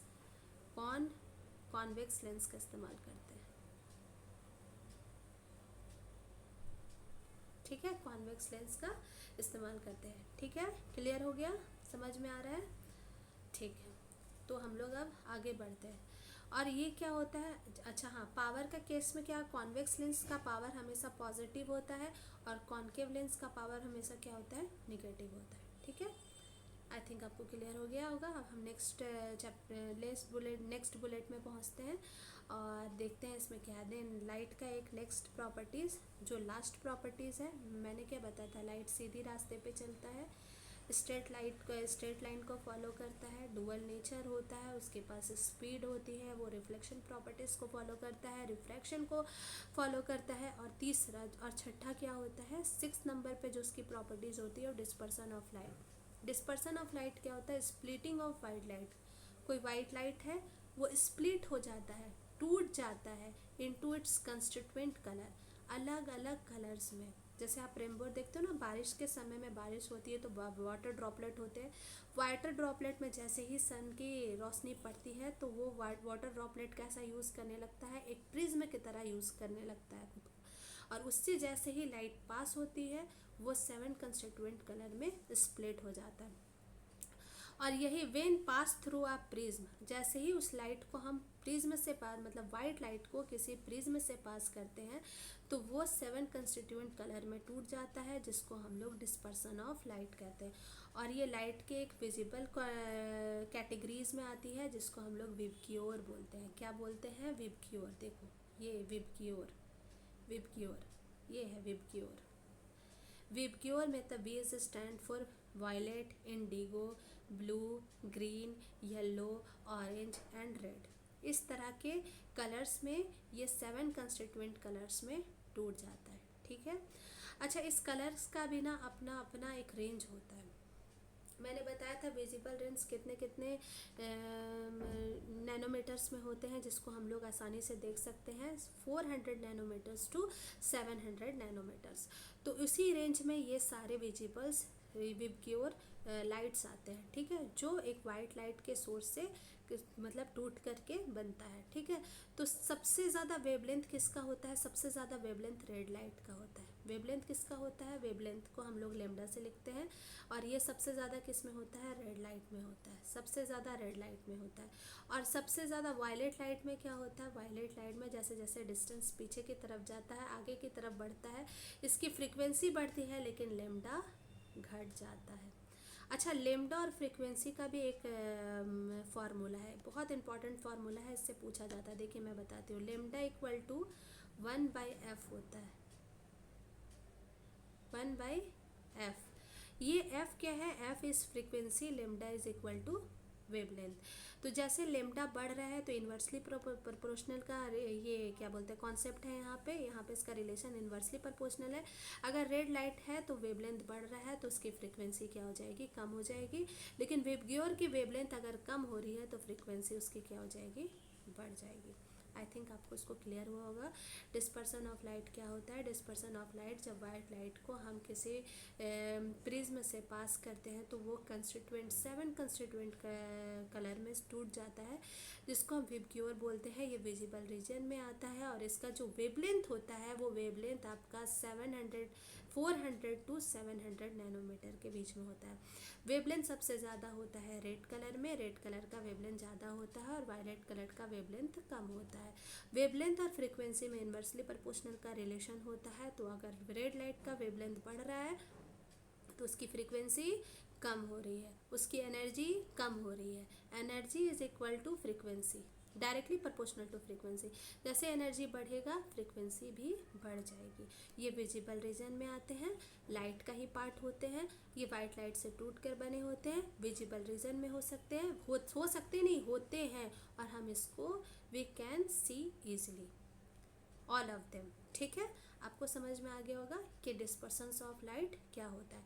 अच्छा हाँ, इमेज फॉर्मेशन कैसे होता है कॉन्केव लेंस से, कन्वेक्स लेंस से, प्लेन मिरर से, वो हम कल एक सेशन लेकर के आएंगे और पर्टिकुलर मैं आपको बताऊंगी कि फोकल लेंथ क्या होता है, हम कहाँ पे ऑब्जेक्ट को रखते हैं तो इमेज कहाँ फॉर्म होता है, कहाँ दो पैरेलल लाइट मिलती है तभी आपकी इमेज का फॉर्मेशन होता है। कन्वर्जेंस जो लाइट होती है, कन्वर्जेंस जो मिरर होती है, जो उसको हम लोग कॉन्केव मिरर बोलते हैं, वो रियल और वर्चुअल दोनों कैसे ही इमेज फॉर्म कर लेता है, ये हम लोग बात करेंगे। ठीक है, तो नेक्स्ट टॉपिक में हम लोग उसको बात करेंगे नेक्स्ट क्लास में। तो ये हो गया। अब ह्यूमन आइज़ क्या है? ह्यूमन आइज़ के बारे में क्या है? ह्यूमन आइज़ में क्या होता है कि देखिए, एक होता है हम लोगों का कॉर्निया। क्या होता है? हम लोगों का होता है कॉर्निया, जो क्या होता है? ट्रांसपेरेंट होता है। Transparent front surface that reflect light, जहाँ से लाइट हम लोगों का क्या होता है? रिफ्लेक्ट होता है। आइरिस जो होता है, आइरिस ये वाले पार्ट को बोलता है iris. Iris colour part of control प्यूपिल size, ये जो पुतली होती है ना, पुतली ये वाली चीज़, उसको क्या होता है, उसको हम लोग क्या करते हैं, आइरिस क्या करता है? कंट्रोल करता है। और जो हम जो कलरफुल चीज़ें देख पा रहे हैं वो आइरिस की वजह से ही होता है। ये कलर्ड पार्ट होता है दैट कंट्रोल, किसके तरह कंट्रोल किया जाता है, किसके वजह से कंट्रोल किया जाता है? प्यूपिल साइज से कंट्रोल किया जाता है। और प्यूपिल क्या हो जाता है? प्यूपिल होता है opening controlling amount of light entering. देखिए, जब लाइट नहीं रहता है ना, जब कम लाइट आपके आंखों में पड़ती है तो आप ऐसे करके देखते हो, ऐसे करके, मतलब अपने ये पुपल्स को बढ़ा लेते हो, अपने इस लेंस को ऐसे बढ़ा लेते हो ताकि ज़्यादा लाइट आए और आप चीज़ों को आसानी से देख पाए। तो उसके लिए लाइट का से मतलब एक अमाउंट पे लाइट का होना ज़रूरी है जिससे हम चीज़ों को आसानी से देख पाए। जब हमको कम लाइट मिलती है तो हम उसको क्या करते हैं? बढ़ा लेते हैं, और जब ज़्यादा लाइट मिलती है तो हम लोग ऐसे करके देखते हैं, अरे क्या है, बहुत लाइट पड़ रहा है, थोड़ा सा ब्राइटनेस कम करो, ये वाला पॉइंट होता है। ठीक है, तो लेंस से क्या, प्यूपिल्स क्या होती है? Opening controlling amount of light entering, जो लाइट इंटर कर रही है हमारे लेंस में, आई लेंस में, उसको क्या करती है? कंट्रोल करती है। ठीक है, अब क्या है लेंस? क्या है लेंस? क्या है? Flexible lens that cause image on retina. आपको पता है हमारे जो आँख पे इमेज बन रहा है, हम चीज़ों को देख पा रहे हैं, वहाँ इमेज कहाँ बन रहा है? रेटिना पे पड़ रहा है। ये कॉर्नर देखिए, यहाँ पे लिखा है ना रेटिना, यहाँ पे बन रहा है। तो ये है क्या? Opening controlling amount of light entering. Lens क्या है? लेंस है flexible lens that focuses image on retina, जहाँ पे लाइट फोकस किया जाता है रेटिना पे, और रेटिना पे ही हमें इमेज मिलता है। रेटिना क्या है? अब रेटिना क्या है? रेटिना पे तो इमेज मिलता है सॉरी, रेटिना क्या है? लाइट, एक सेकेंड, इसको ऊपर कर लेते हैं ताकि आप लोगों को आसानी से देख सके। ये इमेज को हम ऐसे ही रहने देते हैं। ठीक है, तो रेटिना क्या है? लाइट सेंसिटिव सरफेस है, वो लाइट सेंसिटिव पार्ट है जहाँ पे लाइट को फोकस किया जाता है और इमेज को बनाया जाता है। लाइट सेंसिटिव सरफेस है कंटेन रॉड्स और कोन्स। रॉड्स और कोन्स के बारे में मैं आपको एक इंटरेस्टिंग चीज़ बताती हूँ, आपके साथ भी हुआ होगा। जैसे ही कि आप आँख बंद करते हो ना, तो ऐसा लगता है ना कुछ लाइट जल रही है। वो क्या होता है कि रेटिना के पास एक कंटेन रॉड्स होता है, तो जब हम लोग को सफिशिएंट अमाउंट में अगर लाइट्स नहीं मिलती है, तब वो क्या होता है, वो रॉड्स के फॉर्म में हम लोगों को वो मतलब बल्ब की तरह जलता हुआ दिखता है। ऐसा लगता नहीं कि आंख बंद करके भी बल्ब जला हुआ दिख रहा है, वैसा नहीं होता। वो रेटिना का ही कंपोनेंट है जिसको हम लोग क्या कहते हैं, रॉड्स और कोन्स बोलते हैं, उसके वजह से ऐसा होता है। ऑप्टिक नर्व्स क्या होता है, carries visual signals to brain. देखो आईज को ब्रेन से जो जोड़ता है उसको क्या बोलते, क्या है, ऑप्टिक नर्व्स। वो सारे सिग्नल्स को वो ब्रेन तक पहुंचाता है, ठीक है। ये हो गया। अब देखो डिफेक्ट ऑफ विज़न, जो हम लोग के विज़न में डिफेक्ट होता है, जिसके बारे में मैंने आपको बताया था, शॉर्ट साइटनेस, लॉन्ग साइटनेस और प्रेसबायोपी, जिसको एज रिलेटेड बोलते हैं। जैसे कि हमारे दादा बाबा दादी, ये सारे लोग जो होते हैं हाई मतलब एज बढ़ जाने के कारण उनके आँख में इस तरह के डिफेक्ट्स आने लगते हैं। वो किस वजह से होते हैं उसके बारे में भी बात करेंगे। पहले क्या है, साउथ साइटनेस। साउथ साइटनेस होता है, एक होता है लॉन्ग साइटनेस जिसको हाइपर मेट्रोपिया बोलते हैं, और एक होता है एज रिलेटेड प्रॉब्लम होता है, उसको हम लोग क्या कहते हैं, प्रेस बायोपिया कहते हैं। क्या कहते हैं, प्रेस बायोपिया। तो ये किसके कारण, पहले मैंने एक एक करके कंसल्ट करना है, डिस्कस करना है कि क्या क्या होता है। ये प्रेस जो मायोपिया है जिसको हम लोग साउथ साइटनेस बोलते हैं, ये किसके कॉज से होता है, आई बॉल्स जो होते हैं ना, ये देखो ये आई बॉल्स, ये आई बॉल्स टू लॉन्ग मतलब बहुत बड़ा हो जाता है, O R lens to convex lens, ठीक है। इसके वजह से क्या होता है, डिस्टेंस ऑब्जेक्ट अपीयर ब्लरी, मतलब हम लोग का क्या होता है, ब्लरी दिखता है, मतलब साफ साफ नहीं दिखता है। तो इसको फिक्स करने के लिए हम लोग क्या करते हैं, इसको फिक्स करने के लिए हम लोग क्या करते हैं, कॉन्वेक्स लेंस का इस्तेमाल करते हैं। किसका इस्तेमाल करते हैं, कॉन्वेक्स लेंस का इस्तेमाल करते हैं, ठीक है। और हाइपरमेट्रोपिया में क्या होता है, eyeballs too short. Hypermetropia में जो लॉन्ग साइटनेस होती है, आई बॉल्स क्या होता है, बहुत ज़्यादा शॉर्ट हो जाता है, और लेंस टू फ्लैट, लेंस क्या हो जाता है, थोड़े फ्लैट टाइप के हो जाते हैं और छोटे हो जाते हैं। इसमें क्या होता है, नियर का जो ऑब्जेक्ट होता है, लॉन्ग साइटनेस का मतलब आप दूर की चीज़ तो देख पा रहे हो लेकिन सामने की चीज़ों को नहीं देख पा रहे हो। तो यहाँ जो नियर का जो ऑब्जेक्ट है, जो सामने की ऑब्जेक्ट है, वो अपीयर कैसे होती है, वो ब्लरी, मतलब क्या होता है, वो आपको साफ नहीं दिखता है, वो ब्लरी दिखता है, ठीक है। तो इस तरह के साइटनेस को, इस तरह के डिफेक्ट्स को ठीक करने के लिए हम कौन से लेंसेज का इस्तेमाल करते हैं, हम कॉन्वेक्स लेंस का इस्तेमाल करते हैं। कौन से लेंस का इस्तेमाल करते हैं, कॉन्वेक्स लेंस का इस्तेमाल करते हैं। Clear, okay. उसके बाद फिर क्या है, प्रेस बायोपिया है। प्रेस बायोपिया क्या है, एज रिलेटेड, आपका क्या है, एज रिलेटेड आपको ये सारी बीमारी देखने को मिलती है। ये किस वजह से होता है, loss of ciliary muscle. Ciliary muscle क्या होता है ना, आपके सिलेरी मसल्स ही आपके आई के प्यूपिल्स है, उसको क्या करता है, होल्ड करके रखता है। और वो मसल्स क्या करता है, जब लाइट आपको कम अमाउंट में मिलता है तो वो हम कैसे ऐसे ऐसे करके देखते हैं, तो उसको वो एडजस्ट करता है, वो उसको बढ़ाता है, उसको घटाता है, किसको, लेंसेस को, ठीक है। और लाइट के अमाउंट्स को वो क्या करता है, कंट्रोल करता है कि कितने अमाउंट में मिल रहा है तो उसको बढ़ाना है, और कितने अमाउंट में अगर कम मिल रहा है, अगर कुछ अमाउंट में कम लाइट जा रही है जिससे हम देख नहीं पा रहे, तो उसके अमाउंट को वो, उसके साइज़ को, आईबॉल के साइज़ को वो बढ़ा देता है। तो ये हो गया। तो लॉस ऑफ सिलेरी मसल मतलब सिलेरी मसल जब अच्छे से काम नहीं होता, उसकी कंट्रोबिलिटी, अगर उसकी एक्सेसिबिलिटी उसके कम हो जाती है, उसके पकड़ में नहीं होती है, तो मसल फ्लेक्सिबिलिटी हो जाता है, मतलब मसल फ्लेक्सिबल हो जाता है, ठीक है। तो इस इफेक्ट को can not focus both near और फार। इसमें क्या होता है ना, प्रेस बायोपिया में नहीं आपको नियर का दिखेगा अच्छे से और नहीं आपको दूर का दिखेगा। तो इसको दूर करने के लिए आप क्या किस तरह का लेंसेज का यूज़ किया जाता है, बाईफोकल लेंस का। बाईफोकल लेंस में क्या होता है, वो कॉन्वेक्स और कॉन्वेक्स लेंस का मिश्रण होता है, मिक्सिंग ऑफ कॉन्वेक्स और कॉन्वेक्स लेंस का, ठीक है। तो उस तरह के लेंसेज को मिला करके बाईफोकल लेंस बनाया जाता है कि इस बीमारी को दूर करने के लिए, इस प्रेस बायोपिया जो हाईली एजेस में होता है, हाईली एजेस नहीं, एज रिलेटेड फैक्ट में होता है, जब लोग बड़े हो जाते हैं, उसके सिलेरी मसल्स पे कंट्रोल नहीं होता है, मसल्स फ्लेक्सिबल हो जाता है, तब उसको फोकस, वो ना ही नियर के ऑब्जेक्ट को फोकस कर पाते हैं, ना ही आप क्या करते हैं, फार के ऑब्जेक्ट को वो अच्छे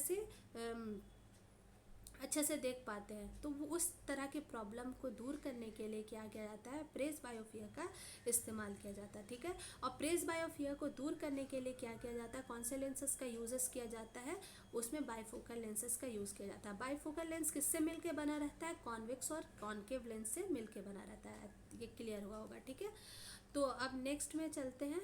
ये अब यहाँ पे देखिए, यहाँ पे है कि आरआरबी एनटीपीसी में पूछा गया था कि the light of the speed of, मैंने बोला था ना कि आरआरबी एनटीपीसी में क्वेश्चन पूछा गया है, मुझे एग्जैक्ट डेट ईयर याद नहीं है, देखो मैंने यहाँ मेंशन कर दिया है, ठीक है, कि ये 2019 में पूछा गया था कि the speed of light in vacuum is approximately, मतलब कि स्पीड ऑफ लाइट कितनी होती है वैक्यूम में, the speed of light is vacuum in vacuum is approximately. ये क्वेश्चन कब पूछा गया था? आरआरबी एनटीपीसी 2019 में पूछा गया था। तो इसका क्या है, मैंने पहले ही स्लाइड में आपको बताया था कि लाइट की जो स्पीड होती है वो 3 × 10⁸ मीटर पर सेकेंड होती है, ठीक है। उसके बाद फिर क्या बोला गया है आपको, आरआरबी एनटीपीसी 2016 में लाइट से क्वेश्चन पूछा गया था कि which mirror is used as a rear view mirror in vehicle के रियर व्यू देखने के लिए क्या है, उसको देखने के लिए हमको क्या बड़ा एरिया को देखना है। बड़ा एरिया को देखने के लिए लाइट डाइवर्स करना चाहिए। डाइवर्स करने के लिए कौन से मिरर आए थे, याद करो, कॉन्वेक्स। कौन से आए थे? कॉन्वेक्स मिरर, ठीक है, ये हो गया। उसके बाद फिर क्या है, a ray of light passes from glass to air it will be, refractive index का केस बताए थे, रिफ्लेक्शन ऑफ लाइट, स्पीड के वजह से लाइट क्या होती है, बेंडिंग ऑफ बीम, मुड़ जाती है। ये आपको मैं फिर से बता देती हूँ, ठीक है, एक मिनट, सॉरी, यहाँ बताते हैं। देखिए, जैसे कि ये नॉर्मल है, ये मिरर सरफेस है, एक नॉर्मल सरफेस है, यहाँ पे मान लो एयर है, और यहाँ क्या क्या क्या एग्जाम्पल लिया था बस वो देख लेते हैं। Air to glass to air, sorry, ये वाला जो आपका पार्ट है ये ग्लास का है, ठीक है, ये ग्लास है, और ये आपका क्या है, एयर है, ठीक है, एयर है। तो अब क्या हुआ कि लाइट इंसिडेंट की, यहाँ से लाइट इंसिडेंट की, ठीक है, लाइट इंसिडेंट की, तो ये इंसिडेंट ऑफ लाइट हो गया। अभी यहाँ से लाइट रिफ्लेक्ट कर रही है, ये रिफ्लेक्ट ऑफ लाइट हो गया, क्लियर। अब कुछ पार्ट में रिफ्लेक्ट ट्रांसमिट हो रहा है, तो यहाँ ग्लास है और ये एयर है। तो आप मुझे ये बताओ कि ग्लास का रिफ्रैक्टिव इंडेक्स क्या होता है। ग्लास का जो रिफ्रैक्टिव इंडेक्स है वो ज़्यादा होता है as compare to air, air का कम होता है। तो एयर का कम है तो रिफ्रैक्टिव इंडेक्स यहाँ ज़्यादा हुआ, तो यहाँ वेलोसिटी क्या हो गई, यहाँ वेलोसिटी क्या हो गई, कम हो गई, और यहाँ पे वेलोसिटी क्या हो गई, ज़्यादा हो गई। तो यहाँ डेंसर से रेयरर में जा रहा है ना, डेंसर से रेयरर में जा रहा है, तो ये नॉर्मल से क्या होगा, ऐसे चला जाएगा, ये हो जाएगा आपका ट्रांसमिशन, मतलब रिफ्रैक्टेड लाइट। ये क्या हो जाएगा, ये नॉर्मल है ना, इसको हम लोग क्या बोल रहे हैं, इसको हम लोग बोल रहे हैं नॉर्मल। ये जो नॉर्मल है, ये नॉर्मल से अवे चला जाएगा, ये जो आपका है ये अवे चला जाएगा, ठीक है, ये अवे चला जा रहा है, ठीक है। डेंसर मीडियम किसको बोलते हैं, डेंसर मीडियम उसको बोलते हैं जिसका रिफ्रैक्टिव इंडेक्स क्या हो जाएगा, जिसका रिफ्रैक्टिव इंडेक्स ज़्यादा होगा। और रेयरर मीडियम क्या होगा, रेयरर मीडियम आपका जिसका रिफ्रैक्टिव इंडेक्स लो होगा, ठीक है। रिफ्रैक्टिव इंडेक्स को किससे दिखाते हैं, म्यू से दिखाते हैं। आई थिंक आपको ये क्लियर हुआ होगा, ठीक है। तो ये क्या होता है, जब अगर मान लो एयर से ग्लास में जाता तो वो क्या हो जाता, इधर शिफ्ट हो जाता, इधर शिफ्ट हो जाता, तो उसको हम क्या बोलते हैं, टूवर्ड्स द नॉर्मल चला जाता है। लेकिन क्वेश्चन में अभी हम लोगों से क्या पूछा है, हम लोगों से पूछा है कि a ray of light passes from the glass to air it will be, तो ये किधर से पास होता है, ये bend away from the normal चला जाता है, ठीक है। दो केस होता है, बेंडिंग ऑफ लाइट में दो केसेस होते हैं। अगर रिफ्रैक्टिव इंडेक्स ज़्यादा से कम की तरफ आ रहा है तो वेलोसिटी कम हो जाएगी, क्योंकि वेलोसिटी किस पे डिपेंड करती है, रिफ्रैक्टिव इंडेक्स पे डिपेंड करती है। अगर रिफ्रैक्टिव इंडेक्स ज़्यादा से कम में आ रहा है तो वेलोसिटी ज़्यादा हो जाएगी, तो वो क्या हो जाएगा, नॉर्मल से अवे की तरफ चली जाएगी, ठीक है। क्लियर हुआ है तो थम्स अप का साइन दो, और अगर कोई डाउट है तो कमेंट करो, ठीक है। उसके बाद फिर क्या है, अच्छा, आरआरबी एनटीपीसी में और सारे भी क्वेश्चंस पूछे गए हैं लाइट चैप्टर से। बहुत इंपॉर्टेंट चैप्टर है ये अपने आप में बहुत इंपॉर्टेंट रोल प्ले करता है, ठीक है, साइंस में। तो the phenomenon of splitting of light of component colour is, अब मैंने ये भी बताया था आपको कि the phenomenon of splitting of light, ये भी लाइट की एक प्रॉपर्टीज़ है। जो वाइट लाइट 7 कंस्टिट्यूएंट कलर में टूट जाती है उसको हम लोग क्या कहते हैं, डिस्पर्सन कहते हैं। क्या कहते हैं, डिस्पर्सन, डिस्पर्सन कहते हैं, ठीक है। क्या कहते हैं, डिस्पर्सन। तो ये डिस्पर्सन हो गया, ठीक है। और which defect of eye is correcting by the using of concave lens, concave. तो कॉन्केव क्या, मायोपिया। मायोपिया क्या होता है, साउथ साइडनेस। साउथ साइडनेस क्या होता है, साउथ साइडनेस का मतलब क्या होता है, आप नियर का तो देख पा रहे हो, नहीं आप दूर का तो देख पा रहे हो लेकिन नियर का नहीं देख पा रहे हो, उसको बोलते हैं। और उसको कैसे क्लियर करते हैं, उसको हम लोग मायोपिया, मायोपिया इसको कहते हैं। इसको कैसे ठीक करते हैं, कौन से लेंसेज से ठीक करते हैं, कॉन्केव लेंस से। कौन से लेंस, कॉन्केव लेंस। देखिए यहाँ पे मैंने बताया भी था, इसको हमेशा याद रखिएगा, ये चीज़ बहुत इंपॉर्टेंट है। देखिए ये मायोपिया है, ये साउथ साइडनेस है, ठीक है। और यहाँ हेट्रोमायोपिया है। हेट्रोमायोपिया मतलब लॉन्ग साइडनेस। लॉन्ग साइडनेस का मतलब लॉन्ग की चीज़ें आपको दिख रही लेकिन नियर की चीज़ें नहीं दिख रही, और इसको कैसे फिक्स किया जाता है, कॉन्वेक्स लेंस से। बट जब बात आ जाए मायोपिया की तो इसको हम लोग कैसे ठीक कर सकते हैं, how can we fix, we can fix concave lens by concave lens. Concave lens से करते हैं। जैसे कि यहाँ पे साउथ साइडनेस दिखा हुआ है, साउथ साइडनेस का मतलब है कि आपको दूर का नहीं दिख रहा है, नियर का दिख रहा है। तो उस तरीके के डिफेक्ट को कम करने के लिए, उसके डिफेक्ट को, उस प्रॉब्लम को कम करने के लिए हम लोग किस लेंस का इस्तेमाल करते हैं, कॉन्केव लेंस का, याद रहेगा। और प्रेस बायोपिया में कैसे यूज़ करते हैं, बाइफोकल। मैंने इस बुलेट में, इस टॉपिक में, इस सेशन में जितने भी टॉपिक्स आपको पढ़ाया ना, उससे रिलेटेड आरआरबी, एनटीपीसी और ऑल भी कॉम्पिटिटिव एग्जाम में उससे क्वेश्चन पूछे गए। तो लाइट एक बहुत इंपॉर्टेंट फैक्टर है और बहुत इंपॉर्टेंट रोल प्ले करता है आपके एग्जाम्स के लिए, ठीक है। तो इसके ईच एंड एवरी फैक्ट्स को मैंने क्लियर किया है एग्जाम्पल के थ्रू, वो आप इसको समझ गए होंगे आई थिंक।